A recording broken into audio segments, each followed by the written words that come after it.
A las muy buenas, domingueros. Bienvenidos al Toro por los Cuernos. Y esta vez con un invitado de auténtico lujo, Antonio Sánchez Puerto. Antes de comenzar con el programa de esta semana, no olvides suscribirte a nuestro canal para no perderte ninguna de nuestras ediciones. Y si quieres que YouTube te avise cuando publiquemos un programa, activa la campana.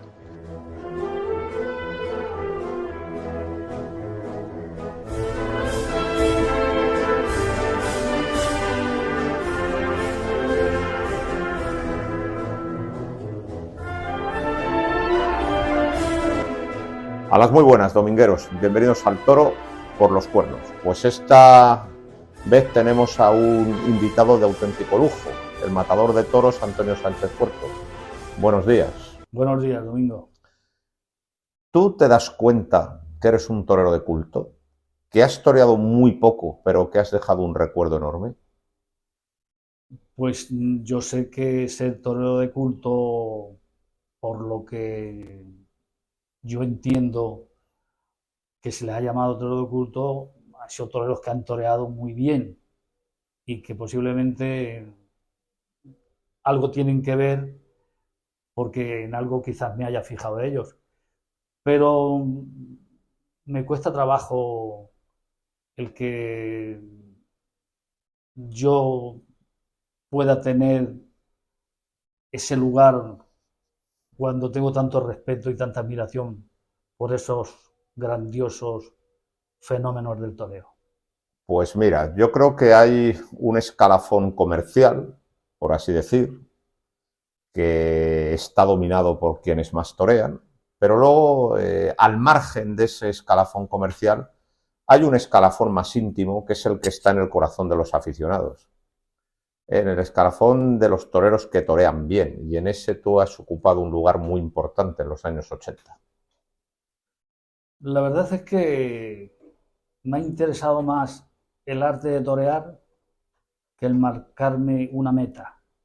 La meta va camino de un final y el arte de torear es eterno. Muy bien. Y por ahí me he dirigido porque así lo siento. Yo siempre he pensado de ti que eres un torero mal ubicado en la historia, que eres un torero de la edad de plata, pero venido con muchos años de retraso. Que tú eres un torero por tu concepto, por tu estilo, por tus formas, que eres un torero de los años 20-30, mientras que tuviste que torear en los años 70-80, 50 años después. Yo soy un apasionado del toreo y me has refrescado en tus programas muchas cosas de las que hablamos de los años 20 y 30. Y bueno, uno nace cuando tiene que nacer y se tiene que desarrollar pues con los medios que tienes a tu alcance. Bien es cierto que a mí me ha apasionado mucho la historia de los años 20 y 30 y quizás algún retazo haya podido salir de mi concepto y se pueda asemejar a aquella época. Pero el toreo, bien hecho, es de cualquier época. Pues hablando de toreros de aquella época, hay que hacer una primera referencia a Victoriano de la Serna, porque tú naces en Cabezarrubias del Puerto, provincia de Ciudad Real, en el año 1952, y cerca de tu pueblo estaba una dehesa que se llamaba Hato de Darro, que era de Victoriano de la Serna, el torero de los años 20 y 30, y quizá uno de los intérpretes más geniales del toreo a la Verónica. Tú te relacionas con él ya desde muy niño. ¿Qué recuerdas de Victoriano de la Serna? Pues sí, sin lugar a dudas, desde que era un chaval tuvimos una buena amistad con la familia, sobre todo más con los que han toreado, lógicamente, con Victoriano y con José Ignacio. Uno matado de toros y otro novillero, pero dos grandiosos intérpretes del toreo. No conseguí ver torear a don Victoriano, pero sí tuve la gran suerte de poderlo escuchar. Y ese hombre rezumaba torería por los cuatro costados. Lo que, lo que se puede apreciar en fotografías y en cosas, yo creo que se queda corto para lo que ese hombre tuvo que ser en vivo, porque ya en sí las fotografías son inigualables. Yo a través de escucharlo pude apreciar que ese hombre con una inteligencia de un superdotado, lógicamente con lo que era, pues tuvo que interesar al aficionado, porque esa forma de interpretar es muy difícil de llevarlo a cabo. Hombre, es una pena que no haya imágenes en movimiento de Victoriano de la Serna, lo que son fotografías, pero sobre todo las que llaman la atención son las fotografías a la Verónica, toreando de capa a la Verónica, y se le ve con las manos muy bajas y con un aire muy vertical y muy personal. Son fotos absolutamente suyas. Es un torero totalmente identificable. Ahora no se torea así con el capote. Pues ahí están los ejemplos de don Victoriano y de otros magníficos. Aunque tú te pareces más a Fernando Domínguez. Pues tengo una cosa que no es buena, que es que no me he preocupado de copiar. Entonces, puedo parecerme me hablas de cualquier cosa, vamos, me hablas de Fernando Domínguez, que ese ha sido otro de los grandiosos intérpretes de la Verónica. De la Verónica, al margen de que también con la muleta hay fotografías, no hemos llegado a verlo, pero con la fotografía, con la muleta tiene fotografías que son una bestialidad de fotografías. Yo creo que el más parecido a Belmonte es precisamente Fernando Domínguez, pero bajando mucho más las manos que Belmonte. Yo te he visto a ti, por la estética, por las formas, te he visto un torero siempre muy belmontín. Sí, es que por ahí me interesa mucho la historia de Belmonte y antes de llegar a mí, pues hablando con algunos colosos del toreo, es que sale siempre Belmonte a la palestra. La estética. Es decir, este hombre ya se ha dicho todo o casi todo lo que se puede decir de Belmonte, pero es que van pasando generaciones y aún se sigue hablando del estilo y de las formas de Belmonte. Porque Belmonte es el gran esteta. Belmonte es el gran artista. La técnica general del toreo la han aportado otros, pero Belmonte es el gran esteta. Eso es así. Y luego te vienes a Madrid, a los alrededores de Madrid. Tus padres se vienen a... Primero me has dicho que estuviste cerca del barrio del Pilar unos 4 años. Peñarande, sí. Pero luego te instalas en Alcorcón. En Alcorcón, sí. Y ya en los años 60 estás en Alcorcón y te dedicas a ver las corridas de domingo en Madrid. Y esas corridas de los años 60 en Madrid, por lo visto, marcaron mucho también tu afición. Un poco después, nosotros llegamos sobre el 63, 64 a Peñarande y claro, mi afición, que esa venía ya con el gusanillo desde los campos de mi pueblo, enclavado en Valle Precioso, Valle de Alcudia. Yo ya venía con la afición. ¿Y ya habías dado pases a alguna becerra? Pues no, pero sí había aprovechado para hacerle embestir al perrillo y esas cosas, ¿no? Y yo ya marcaba Verónica es al viento. Y cuando llegamos aquí, pues bueno, pues lo normal de cualquier chaval que entonces quería ser torero, pues ir a los toros. Entonces estaba Madrid, pero también estaba Vista Alegre. Y lógicamente yo no me perdía ningún domingo, ninguna actuación, sábados o domingos que intercalaban con Vista Alegre, pues yo no me perdía ninguna de las actuaciones en estas dos plazas. Y a partir de ahí, pues ya empezamos tomando forma.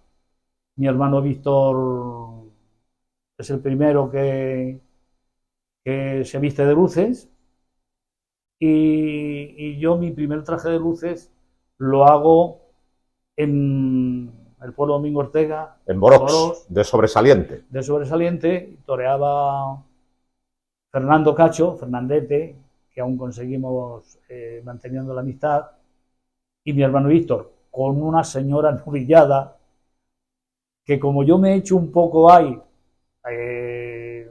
sin un programa lógico, yo había toreado de salón y de buenas a primeras, pues me presento. Sin haber dado un muletazo sin haber, a una becerra. A una becerra, que conseguí pegar un muletazo, y ahí fue donde yo dije, madre mía, esto es lo que yo voy buscando. Claro, tienes que ponerte en el animal.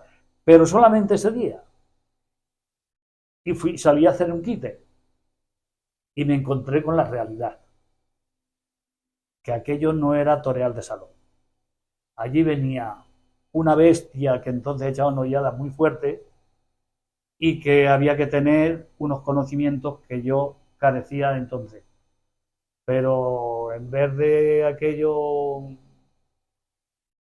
que me disminuyera la afición o cualquier cosa, pues dije, no, a esto hay que darle forma.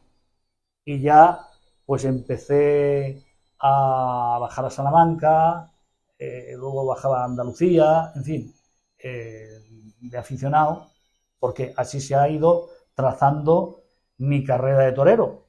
Y ya cuando fui toreando, pues lo que es la Sierra de Madrid, donde estaban unas novilladas tremendas, y eso me ha valido mucho para que, a pesar de no haber toreado gran cosa, pero sí me ha valido para tener conciencia del volumen y de las reacciones de los animales.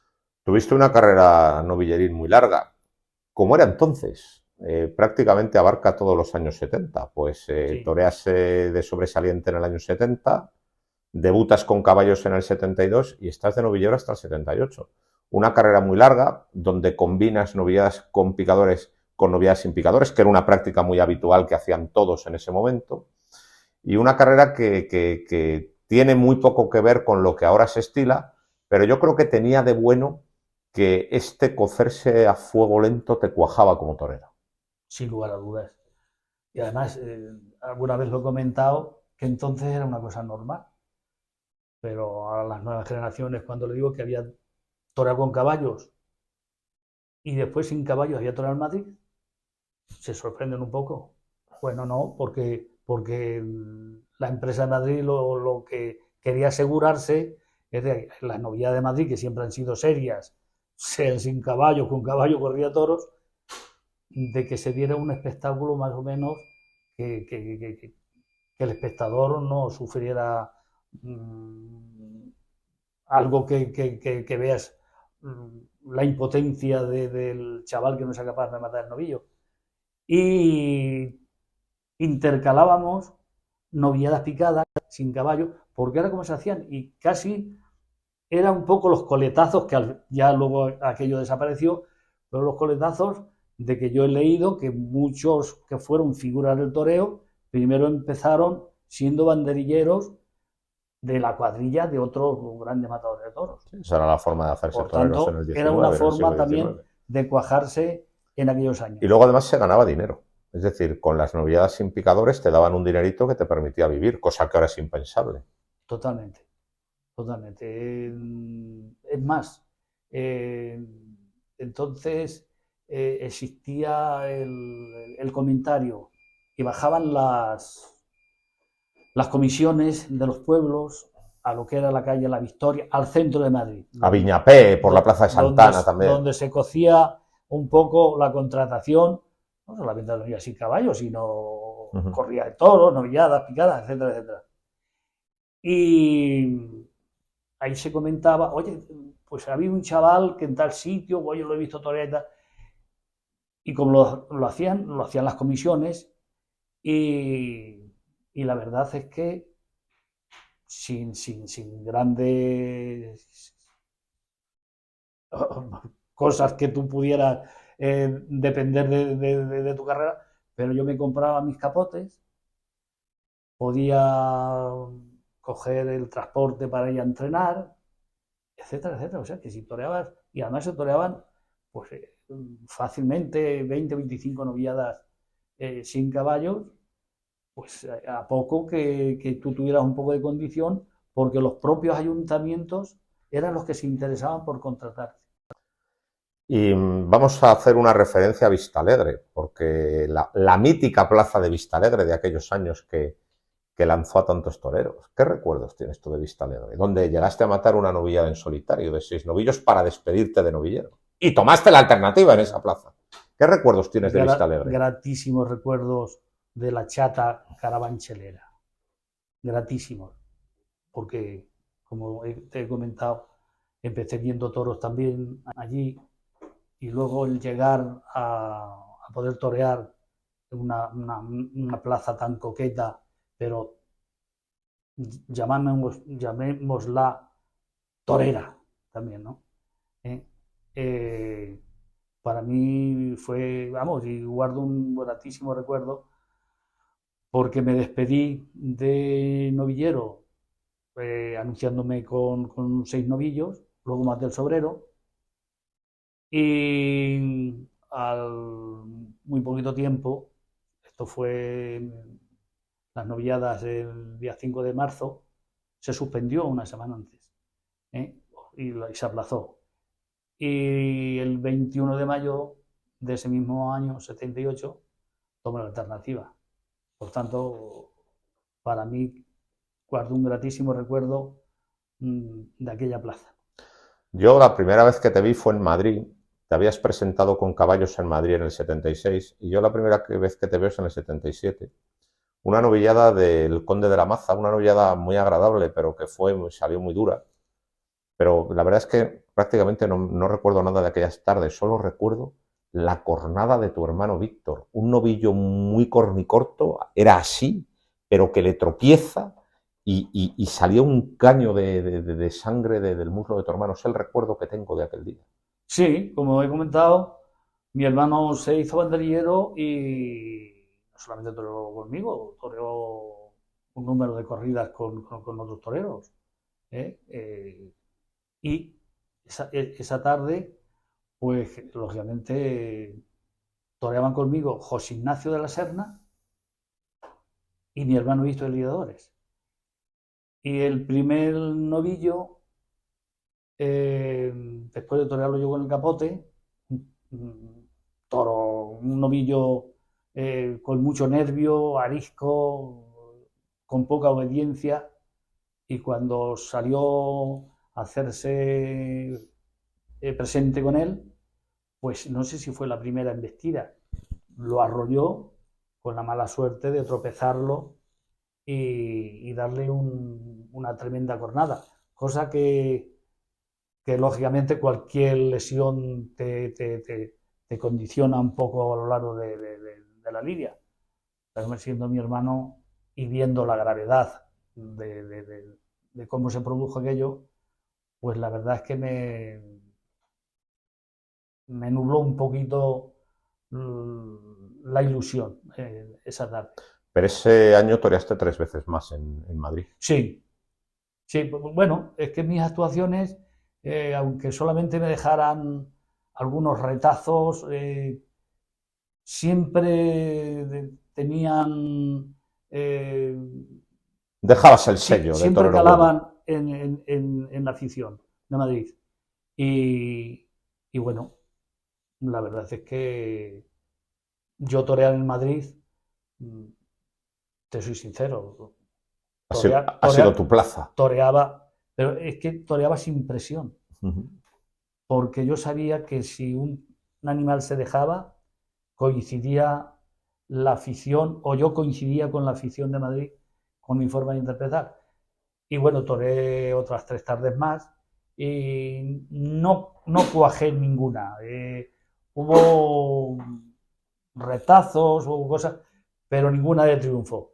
Bueno, el año anterior sí que tuve una actuación que para mí creo que ha sido clave a lo largo de mi carrera, que fue el 2 de mayo del año 76, con la novillada Jiménez Pascual, y que más allá de la oreja que corté, fue la repercusión que aquello tuvo. En fin, algo debía hacer que caló en el aficionado y en la afición. Tomaste la alternativa, ya lo has dicho, el 21 de mayo del 78, en una especie de feria paralela que se organizaba en Vistalegre con los toreros que habían quedado fuera de San Isidro en las Ventas. Y te la dio Antonio José Galán y el testigo fue Esplá, que habían quedado fuera de San Isidro y Señor. Y vestido con un vestido atípico para una alternativa, grana y oro con los cabos negros. Efectivamente. Que ese vestido luego yo te lo vi mucho en Madrid. ¿Y qué te dijo Galán en el día de la alternativa? La verdad es que sí, no recuerdo, porque no por nada, sino por los nervios. ¿Eh? Pero recuerdo que fueron palabras cariñosísimas, sí, algo así como que me deseaba la misma suerte que él pedía para él. Y nada, algo así, me dijo, mira, esto es una carrera difícil y arrímate todo lo que puedas. En fin, de Galán, además de ser un tipo entrañable, un torero sensacional, con un coraje y un amor propio, que está bien decirlo porque fue mi padrino, pero que la historia del toreo ya lo ha narrado el torero tan importante que fue en los años que él estuvo en activo. Y de Luis Francisco, pues, ¿qué te voy a decir? Pues más joven que nosotros, un chavalín, y con unas ganas de triunfo que aquello era tremendo. Recuerdo que con una lucidez tremenda para dirigir la lidia, los terrenos, en fin, pues lo que ha conseguido Luis Francisco, pues ya lo activaba, que eran los primeros años de su alternativa, de que era un hombre privilegiado para ejercer esta profesión. Pues yo no estuve en tu alternativa, y no estuve porque ese día torearon en Madrid una corrida de la Feria de San Isidro Curro Vázquez, Julio Robles y Roberto Domínguez, que estuvieron muy bien los tres. Y Julio Robles cortó una oreja que supuso mucho para él. A su toro anterior a punto estuvieron de devolvérselo porque le pegó 30 golpes de verduguillo, pero al otro toro le cortó una oreja que le dio mucha credibilidad en un momento en que su carrera no estaba en los momentos más altos. Y me acuerdo que la corrida fue de Lázaro Soria, que era una ganadería de sangre Dionisio Rodríguez en Castre Santa Coloma, me acuerdo yo, y por eso no estuve en tu alternativa. La primera vez que te veo como matador es en la confirmación, que fue el 14 de septiembre del 80, un año que quizás ha sido el año más polémico de toda la historia de la Plaza de las Ventas, porque fue el año que fue empresario Martín Berrocal, y aquello fue un auténtico desastre, y fue un auténtico caos aquella temporada. Y me acuerdo que tomaste la alternativa en una goyesca, confirmaste la alternativa en una goyesca de Isaías y Tulio Vázquez, que ahora a lo mejor los aficionados más jóvenes es una ganadería que no identifican, pero que era una ganadería muy fiera y una ganadería muy temida, una ganadería auténticamente dura.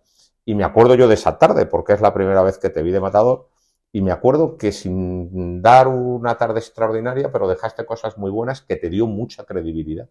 Por cierto, con el Inclusero y el otro, ¿quién fue?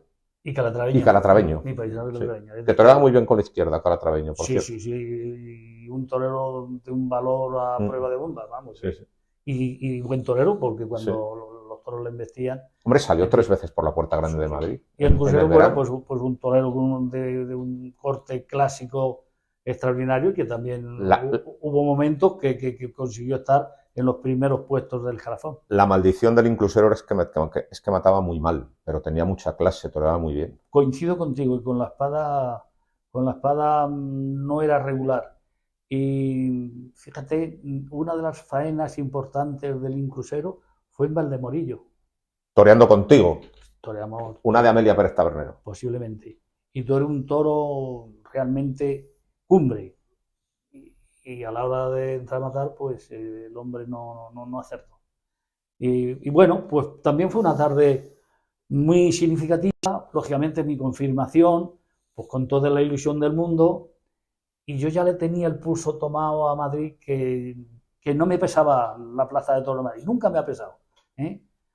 Unas veces han salido las cosas un poco mejor, otras no, pero que también me han pitado en Madrid, a pesar de que la gente me aceptaba con bastante agrado, ¿no?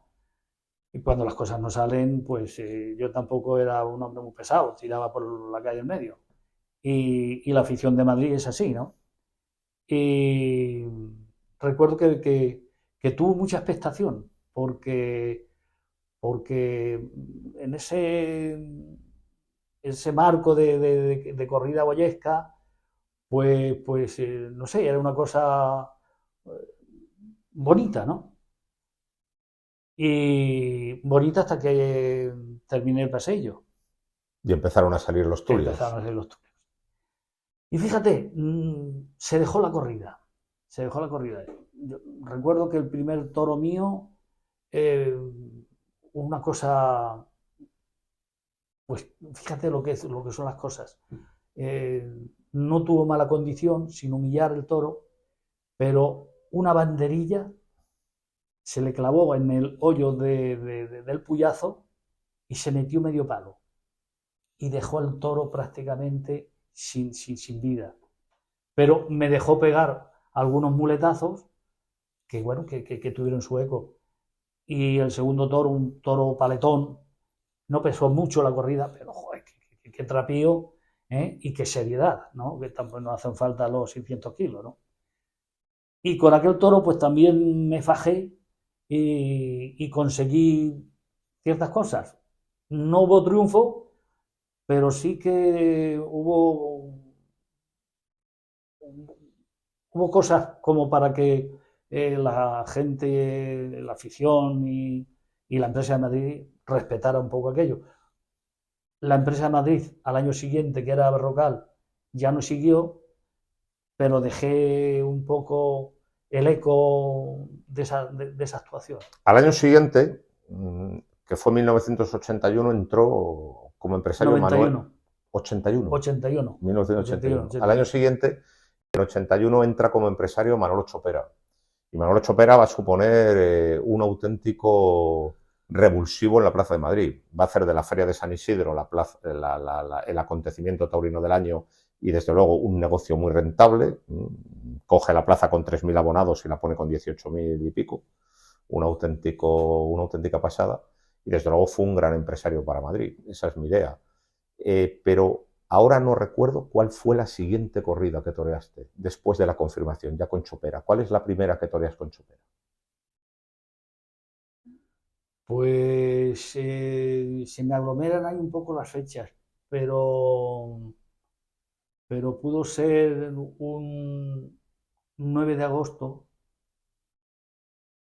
con una de Rocío de la Cámara, donde se me ocurre también sentarme en la silla y empezar la faena sentado, cosa que tuvo una aceptación extraordinaria. Y luego te repiten con la de Pilar Población. Exactamente. Pero entonces esas las vi yo. Esas las vi yo. Claro. Pero esas son en el 83. Esas son en el 83. Pues hasta el 83. Hasta el 83. O sea, el 81 y el 82 no toreas no en Madrid. Toreo en Madrid. Porque, vamos, tengo un recuerdo muy vivo de las del 83. Sí. De la silla. Sí. Con el grana lloro con cabos negros. Efectivamente. Y luego, el día de Pilar Población, de verde lloro. De blanco. O de blanco lloro.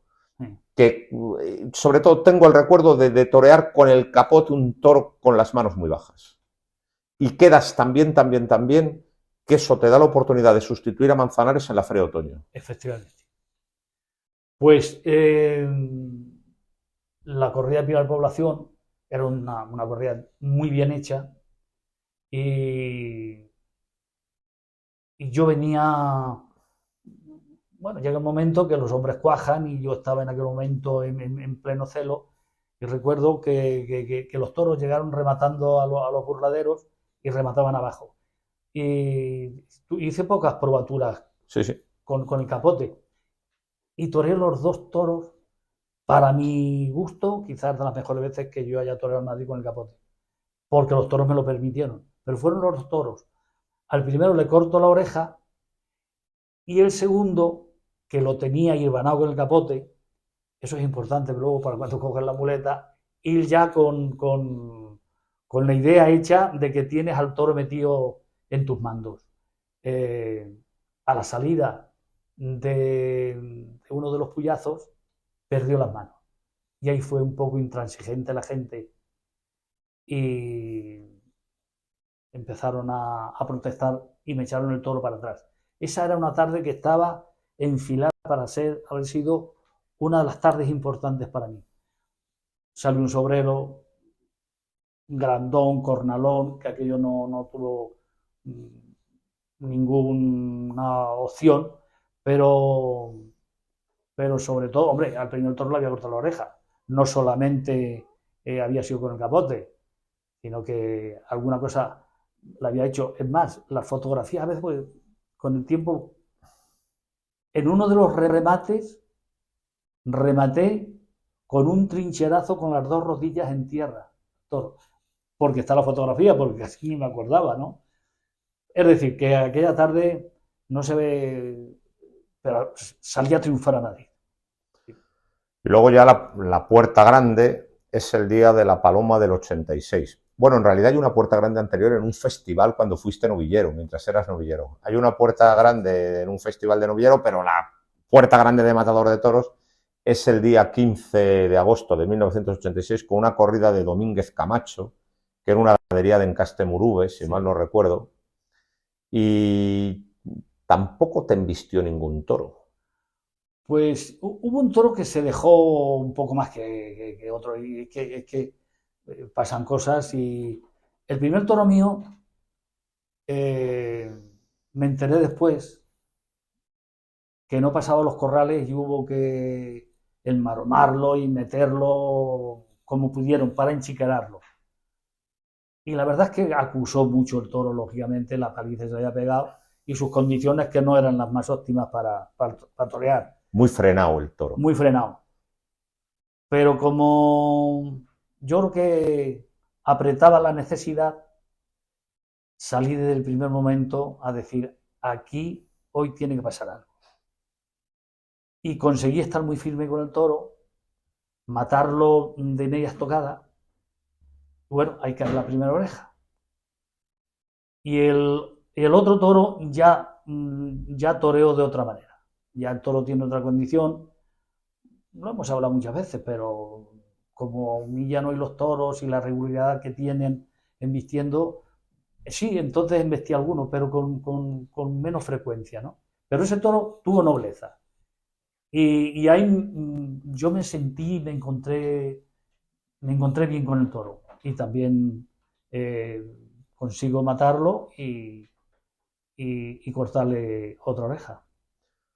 Me acuerdo que eso te valió una corrida en la Feria de Otoño, con Nimeño Segundo y Morenito, una de Manuel González, que a pesar de ser una ganadería muy importante en ese momento, una corrida muy alta y muy fea que no embistió. Y luego te ponen en San Isidro del 87, el 2 de junio, con toros de Felipe Bartolomé y Julio Robles y Ortega Cano, que fue una corrida muy buena donde embistieron 4 toros, 4, sí. Y 2 no embistieron, 2, los 2 tuyos. Sí. Ese día también hubo mala suerte, ¿no? Porque es que una corrida de lujo, un día muy importante en San Isidro, en un cartel de figuras, y precisamente los 2 toros que se pararon y no dieron ninguna opción fueron los tuyos, porque los otros toros permitieron a Robles y Ortega Cano dar una gran tarde. Sí. Qué mala suerte. Yo tengo una apreciación de las cosas y de la vida por cosas que me han pasado y tengo más o menos un concepto de las cosas y yo digo que la suerte y la mala suerte son viajeras inseparables de tu vida y que el destino hace uso de ellas a su capricho. Esa tarde no tuve suerte. Y no tuve suerte por esa razón que comentas y que puntualizas muy bien. Hubo toros muy buenos. Y el primer toro, sin ser malo, pero el de Santa Coloma, que salía distraído. Con la cara por arriba. Con la cara por arriba y distraído, cosa que era imposible. Pero en el segundo toro lo toreó bastante bien con el capote y no sé por qué razón se estaba cambiando la corrida con 2 puyazos. De hecho, estuvieron muy bien en quites Robles y Ortega Cano, pero a mí me cortaron, claro, al ser dos puyazos no podían entrar, pero al último toro que tenía una cierta clase, Le dan 3 puyazos. le dan 3 puyazos. Y recuerdo que vino Pablo Chopera, hijo, que tenían interés.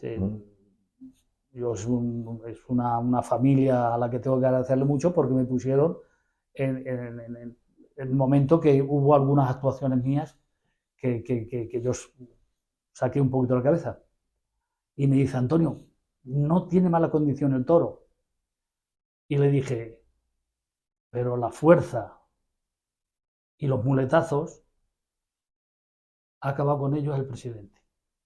No sé por qué, porque pedimos el cambio y luego, no sé, un comentario, no, es que si le daba 3 puyazos tenía yo la opción de sacar Mira, no sé qué pasó ahí, pero el presidente me hizo la puñeta, así de claro, porque se estaba cambiando con 2 puyazos la corrida y mira por dónde. Lo que no te permitió entrar en quites en los toros de Claro. Robles y Ortega Cano. Pero también, hombre, que estuvieron muy bien, pero yo tengo una de las buenas fotografías que tengo toreando a la Verónica en un quite que le hice yo a un toro de Ortega Cano. Y yo salí toreando a la Verónica. Quiere decir que ellos estuvieron sensacional. Ibas de azul y oro.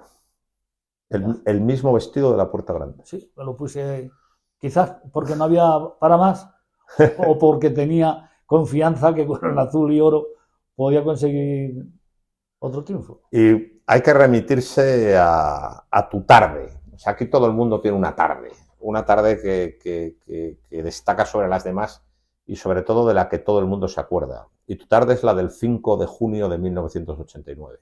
Última corrida de la Feria de San Isidro de ese año, toros de Victorino Martín y un cartel compuesto por 2 auténticos expertos en Victorino en la Plaza de Madrid y tú, Ruiz Miguel, Esplá y Sánchez Puerto. Ruiz Miguel está cumbre con un lote durísimo. Totalmente. Esplá saca a relucir todo su talento, que era mucho, Mucho. con esa clase de toros, pero el protagonista de la tarde eres tú. Al tercero le das una estocada buenísima, que fue el premio de la feria, pero sin duda el toro del que todo el mundo se acuerda es el sexto, donde vimos una de las actuaciones más clásicas que hemos visto en nuestra vida de aficionado en las ventas, que ya va siendo larga. De un clasicismo extraordinario, desde que te abriste de capa y con ese inicio de faena con las trincheras y los pases de la firma, y luego una serie de naturales pues completamente asentado y arrastrando la muleta por el suelo, un faenón de 2 orejas, pero 2 orejas indiscutibles, y pinchaste al toro. Bueno, pues ahí quedó. Te agradezco tus elogiosos comentarios y bueno, pues... Una sensación muy agridulce, ¿no?, de esa tarde. Bueno, pues antes he comentado que le pinchaste en lo alto, ¿eh? Que la mala suerte. Sí, porque lógicamente Madrid para mí que por respeto y por considerarla, si no la mejor, una de las mejores aficiones que hay, porque hombre, tenemos la México, está Sevilla. Entonces, que por cierto has toreado poquísimo en Sevilla. Una tarde de novillero y otra de matador. Y otra de matador. Y bueno, pues no rodó aquello. Pero en Sevilla me hicieron el silencio, ese silencio que a veces se va para un lado o para otro, de novillero. Pero no te volvieron a poner. Otra cosa parecida. Aquel día hubo que darle 3 puyazos a los novillos. Una novillada de Martín Berrocal, uno arisco que había que haberle dado 5, con mucho nervio, pero uno bueno. Le pegan 3 puyazos y se acabó el novillo ahí. Entonces, en los primeros compases, pues dentro de mi forma de interpretar, sentí que siseó un poco la plaza de Sevilla. Empezaron como a esperando a ver qué... Pero el novillote se me fue para tablas, totalmente rajado, porque habían acabado con él también en el caballo. Y la de matador de toros, pues una corrida de toros muy dura, de lo que tenían los lozanos, y hubo alguno de lo que procedía, parece ser de Murube, pues con una aspereza tremenda. Y no tuve posibilidad de que la afición de Sevilla me viera, que como puedes entender, pues, con el respeto y la admiración a esa afición, pues me vine también salí de mala, un poco cabreado, porque no tuve ocasión de que me hubiesen podido ver. Pero lo de Madrid, pues se sigue hablando de Sánchez Puerto quizás por el toro de Vitorino. Y tuve suerte porque los dos toros fueron, el primero noblote, sin ser...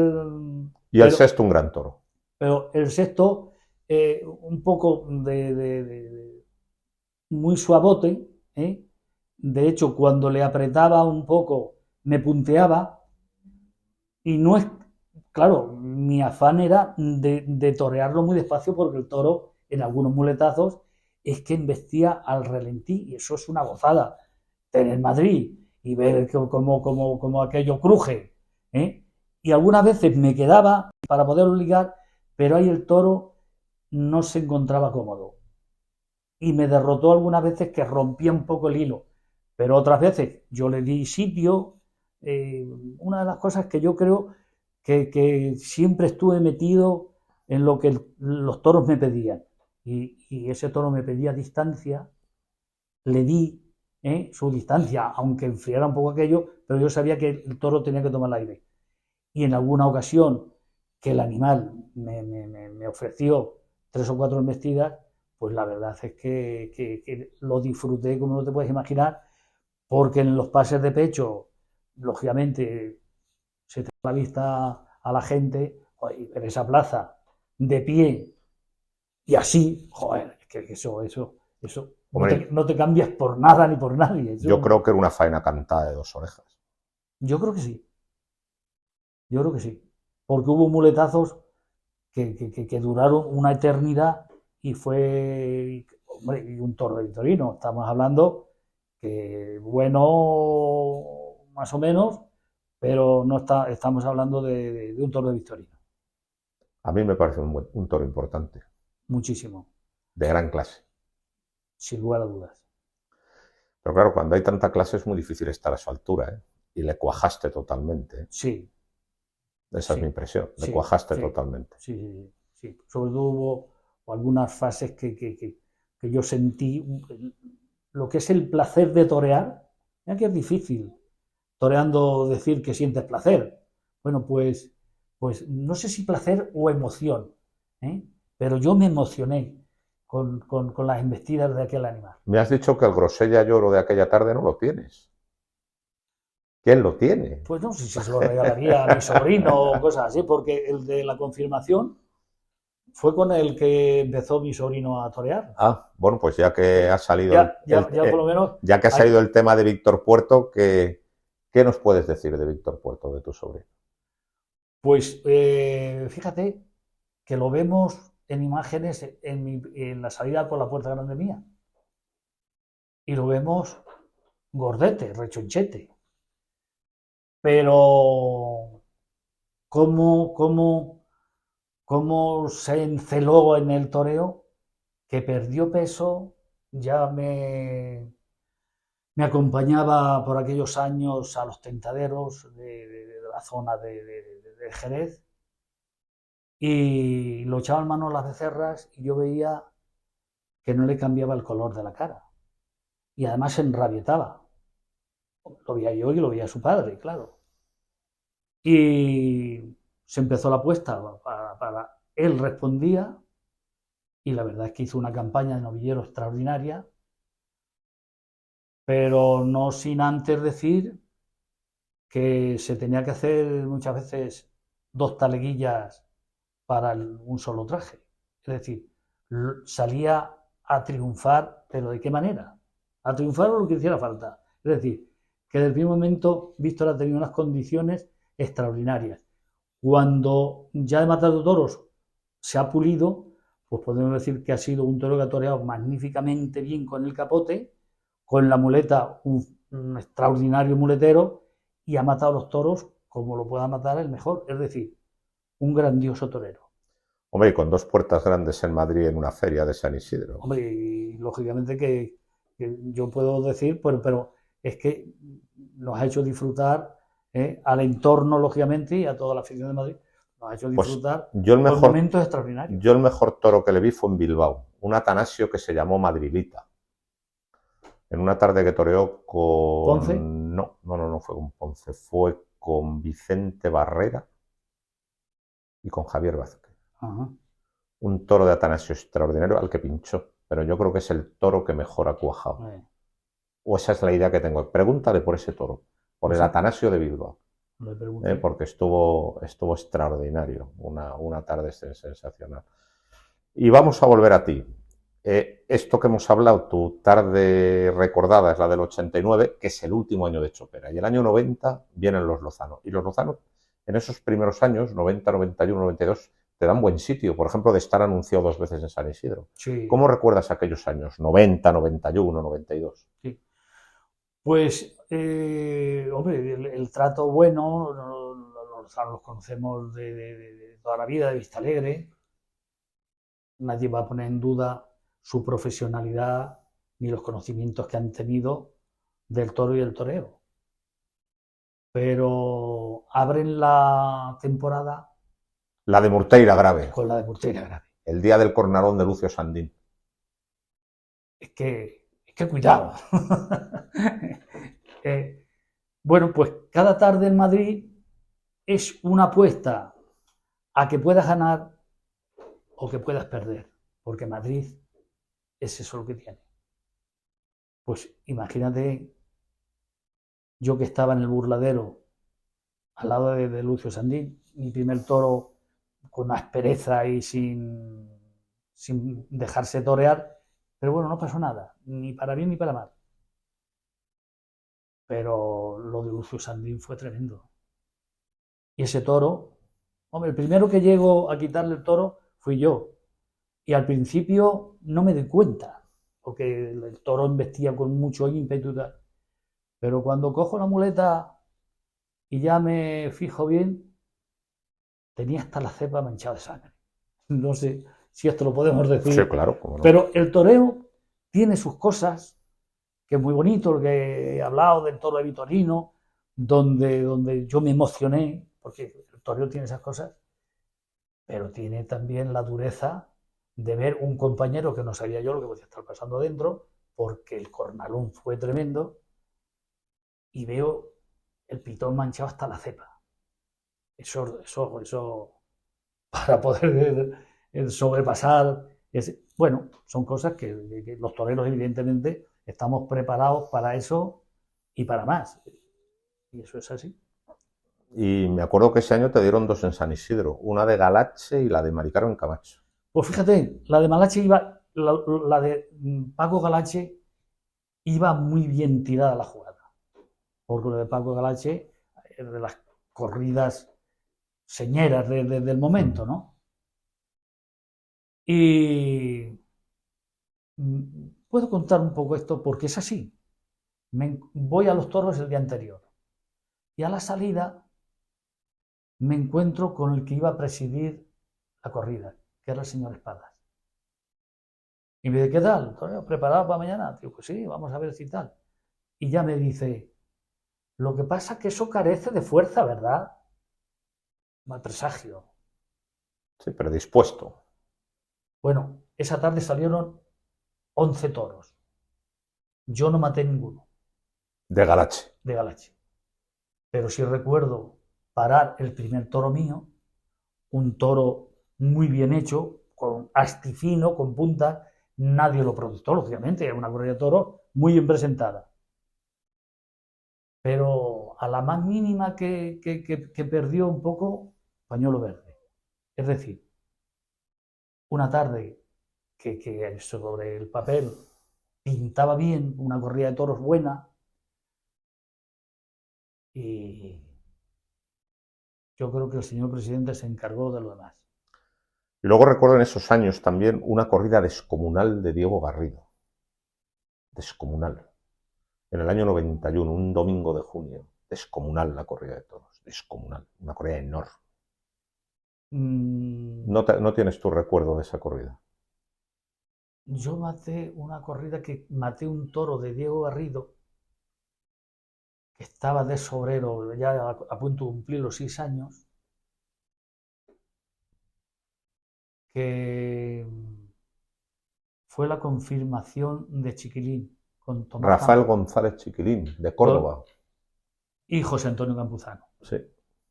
Y yo me acuerdo de un toro enorme. Yo maté un toro que luego me dijo los zoológicos. Lo que no sé, ya varían ahí un poco las fechas con las que me comentas con esta. Pero es que la corrida era de los eulogios. Ah. Pero yo me acuerdo de un toro de Diego Garrido descomunal. Ese enorme, de los más grandes que hemos visto. Ese me tocó a mí. Sí. Y no tuvo mala condición por el lado derecho. Y conseguí, yo creo que cuajarlo por el lado derecho. Pero por el pitón izquierdo me protestaba y no era claro. Y como me habían criticado, porque veas qué cosas tiene el toreo, de que en el toro de Vitorino, el primer toro, no me corté la oreja porque cogí la mano izquierda, dije, no voy a coger la mano izquierda, sabiendo que este toro no va. Vamos a aprovecharle por el pitón Vamos a aprovecharle por el pitón derecho. Pero ¿qué cosas tiene Madrid? ¿Qué querían verme? Los naturales del toro de Vitorino. Y yo, que soy difícil de llevarme por el lado donde no considero, le dije, señores, por el lado izquierdo no va y por el lado derecho creo que le he hecho lo que tenía que hacer. Yo cojo la espada de matar porque si cojo la mano izquierda, pues son ustedes los que van a considerar que llevan razón. Pero el que yo creo que sabe un poco lo que tiene delante soy yo. Y el toro no tiene por ahí un pase. Le entré a matar y ese día se oyeron los pitos en el Valle de Alcudía. Llegaron a Cabezarrubias los pitos. ¿Cuál fue tu última tarde en Madrid?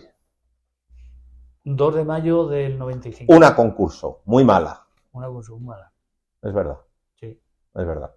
¿Y tu última tarde de luces con tu sobrino Víctor? Con mi sobrino Víctor, un hecho muy bonito por el que toreamos, que a beneficio de la esclerosis múltiple, la Asociación de Ciudad Real, fue en Bolaños, y esa tarde salieron las cosas.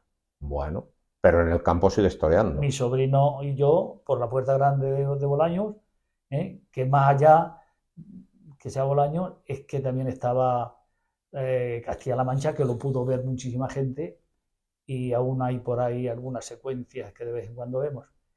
En el campo, mientras que con la muletilla pueda, me apetece torear, porque creo que esa es una de las grandes pasiones por las que yo vivo.